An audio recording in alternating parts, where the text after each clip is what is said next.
الحمدللہ کفا وسلام علی عبادہ الذین اصطفیٰ اما بعد۔ میرے نوجوان دوستو، پہلے مسجدیں تھی کچی تو پکے تھے نمازی، پہلے مسجدیں تھی کچی تو پکے تھے نمازی۔ میرے بھائیوں، آج مسجدیں پکی ہیں تو کچے ہیں نمازی۔ میرے نوجوان دوستو، اللہ کے رسول صلی اللہ علیہ وسلم اور صحابہ کرام نے کتنے مصائب و آلام برداشت کیے۔ میرے بھائیوں، کیا وہ لوگ کمزور تھے؟ کیا وہ لوگ بے بس تھے؟ ایسا ہرگز نہیں۔ وہ تو اس زمین کے، عرش کے اور فرش کے، لوح و قلم کے، شجر و حجر کے، ارض و سما کے اور جن کے، حور کے، فرشتوں کے رسول بن کر آئے تھے۔ میرے بھائیوں، جو رسول بن کر آتا ہے، اللہ پاک اس کو پورا طاقتور بنا کر بھیجتا ہے۔ میرے نبی پاک صلی اللہ علیہ وسلم کے پاس اتنی قوت و طاقت تھی کہ اگر اللہ کے نبی صرف اشارہ کر دیتے تو میرے بھائیوں پورا مکہ ہلاک و برباد ہو جاتا، پورے مکے والوں پر پتھر برس جاتا۔ بہرکیف عقیل اور ان کی والدہ کو دیکھ کر مکے میں کوہرام مچ گیا۔ سرکار دو عالم نور مجسم صلی اللہ علیہ وسلم سجدے میں گرے ہوئے تھے۔ ابو طالب جو آپ کے چچا ہیں آتے ہیں اور کہتے ہیں کہ اے بھتیجے، اب برداشت کی طاقت نہیں ہے، اب تلوار چلانے کی اجازت دو۔ تو میرے بھائیوں، حضور صلی اللہ علیہ وسلم نے فرمایا کہ انشاءاللہ آج ہم لوگ اس گھاٹی سے نکل جائیں گے۔ میرے بھائیوں، مسلمان پورے 3 سال کے بعد دین اور ایمان سلامت لے کر گھاٹی سے باہر آ گئے۔ تو میرے نوجوان دوستو، بہت کچھ کرنے کے بعد یہ دین ہم تک پہنچا ہے، اور میرا اور آپ کا یہ حال ہے کہ ہم اس کا مذاق اڑاتے ہیں۔ حضور اکرم صلی اللہ علیہ وسلم ہمیشہ اپنی امت کی رہائی کے لیے، اللہ کے عذاب سے بچانے کے لیے راتوں رات رویا کرتے تھے، راتوں رات تڑپا کرتے تھے۔ میرے بھائیوں، اسی حال میں ایک دن حضرت جبرائیل علیہ السلام تشریف لاتے ہیں اور یہ خوشخبری پیغام سناتے ہیں کہ اے حضرت العزت شہنشاہ عالی، جاؤ، اللہ نے آپ کو سلام فرمایا ہے۔ میرے بھائیوں، اتنی بڑی ہستی حضور اکرم صلی اللہ علیہ وسلم ہمیشہ اپنی امت کی نجات کے لیے غمگین رہا کرتے تھے۔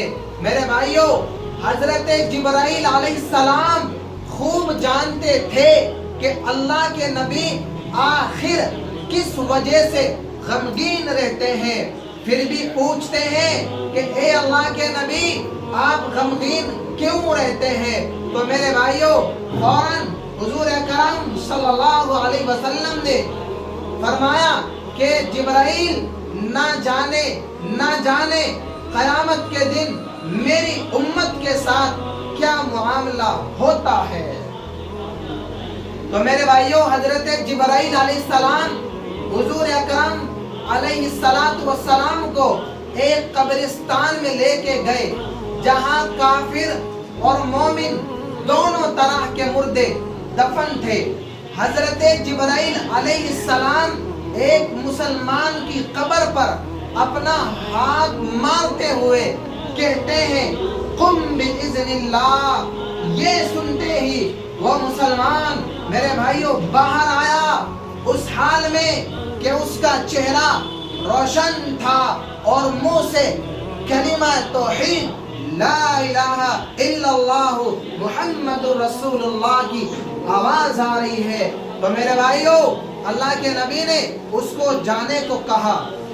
اسی طرح حضرت جبرائیل علیہ السلام ایک مشرک کی قبر پر اپنا ہاتھ مارتے ہوئے کہتے ہیں قم بإذن اللہ۔ یہ سنتے ہی وہ مشرک اپنی قبر سے باہر آیا، اس حال میں کہ اس کا چہرہ کالا تھا اور منہ سے ہائے افسوس کی آواز آ رہی تھی۔ تو میرے بھائیو، حضرت جبرائیل علیہ السلام نے فرمایا کہ ٹھیک کل قیامت کے دن ہر بندہ کلمہ پڑھتے پڑھتے جو دنیا سے جائے گا اس کو کلمے کے ساتھ اٹھایا جائے گا، اور جو بندہ گناہ کرتا جائے گا وہ گناہ کے ساتھ اپنی قبر سے اٹھایا جائے گا۔ تو میرے بھائیو، حضرت جبرائیل علیہ السلام نے اللہ کے نبی کو یہ دکھایا، اللہ کے نبی کو تسلی اور تشفی ہو گئی۔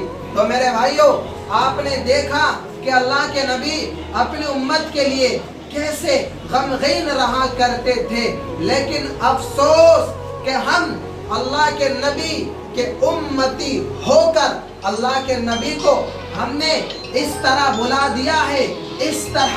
دیا ہے اور ان کے نقش قدم کو ہم نے اس طرح چھوڑ دیا ہے کہ ہمارا ضمیر ہم پر خود ملامت کرتا ہے۔